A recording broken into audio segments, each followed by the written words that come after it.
always enjoy running into someone who appreciates the show. It means a lot to me. Well, I have to admit, I am a diehard fan. Oh, good. Not only a Thanks. reporter. And I'm just wondering, I mean, if I throw out a couple of... Oh, sorry about that.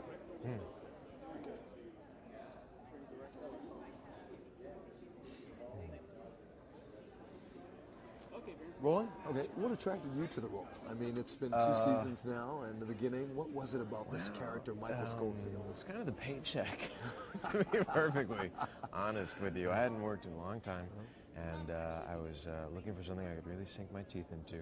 And this character was the hero, or one of the heroes, but not your traditional hero.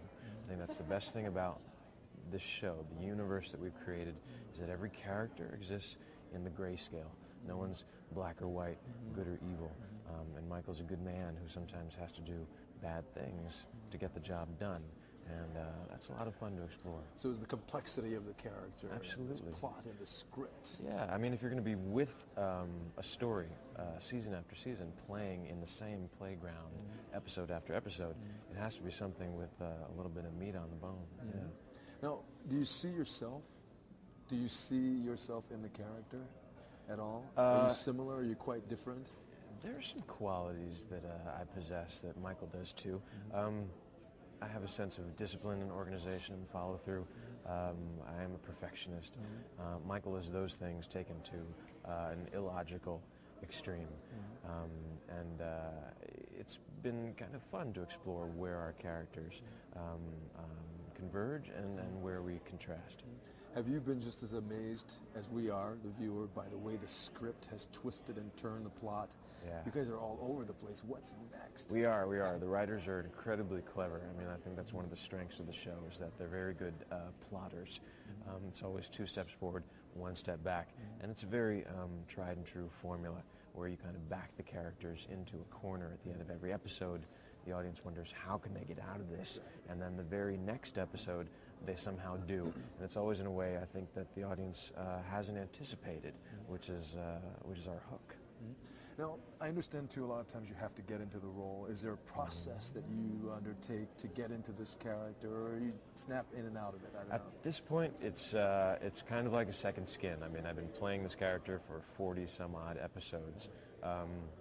So I feel like I know him, and I know the people that I've been working with. We have a certain rapport, a certain chemistry. I understand how Dominic, who plays my brother, works, and the two of us are kind of like a little, jazz combo.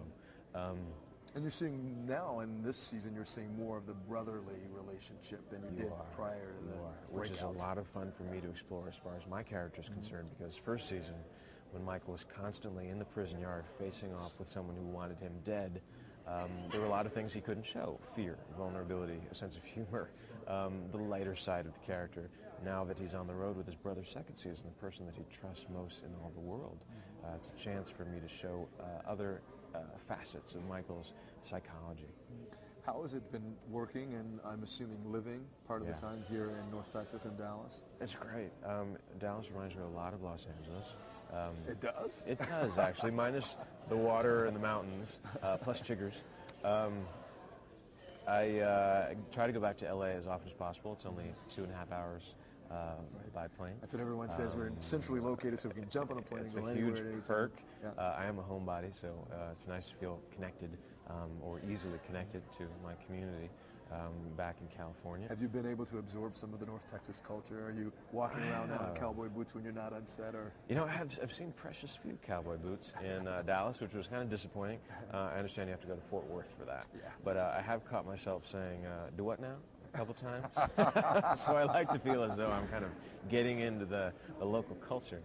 Dallas has been very, very good to us, and it had just what we needed in terms of a terrain, a geography that looked like different parts of the United States. And since our story is kind of spread all across the country, that was essential.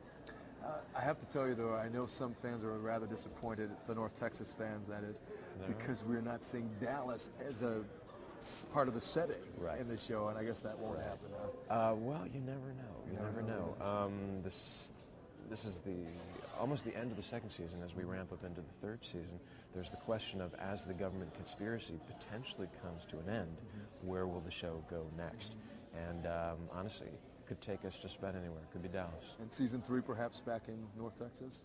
As far as filming? Yes. There are all kinds of rumors going on right now. Personally, I'd be very happy to stay in Dallas another year. But of course, these things are not up to me, are they? Yeah. What do you love most and like least about living in Dallas part of the time? You know, I don't have any dislikes about Dallas. I think it's remarkably easy Weather? to get around. You love the weather? I grew up in the weather? East Coast. Okay. So the fact that I have, you know, ice storm one day and heat the next, it doesn't bother me. In fact, it reminds me of home. I like the change of seasons. And God, love me some Taco Diner. They're like I'll tell Miko, he's a good friend of mine. Is that right? Miko Rodriguez. They have the best food. Yeah. So yeah, I really made myself at home here. Yeah. Oh, terrific. Well, we're so glad that you're here, and we can't tell you what it's like to be on set today. Can you give us any clue of where the plot is going, what we can expect? I think what you're going to see now is a real shift in the brothers' focus. The start of the second season, it was about now that we're outside the prison, let's flee the country, get to safety, get to Panama, take our share of the $5 million that was buried in Utah. None of that worked out. Everything exploded in Michael and Lincoln's faces. But now they've decided we've lost our dad, and that's one of the reasons why we're going to stay and fight the good fight. And we're going to take on the government conspiracy that has cost so many people so much. And there is a confrontation between Michael and another pivotal character in the next few episodes as we head into the end of second season. That's been a long time in the coming. There's a real sense of payoff, I think is the word. And one of the things I've noticed too, just watching some of the writers confer with actors, I noticed you've consulted a couple of times with the crew. You guys play an active role behind the scenes too, in making all of this happen. We do. Well, at the end of the day, no one thinks about my character more than I do. Not the writers, not the producers, not the directors.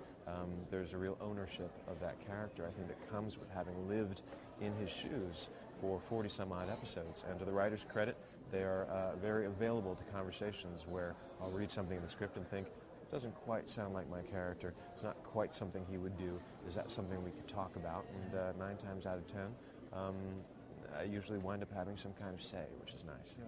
What's next for Wentworth Miller, in addition to Prison Break? Are there other projects on the front burner or on the back burner? There's nothing specific right now, which is unfortunate. I feel very lucky to be in TV at this point because the feature film world is going through some strange shifts.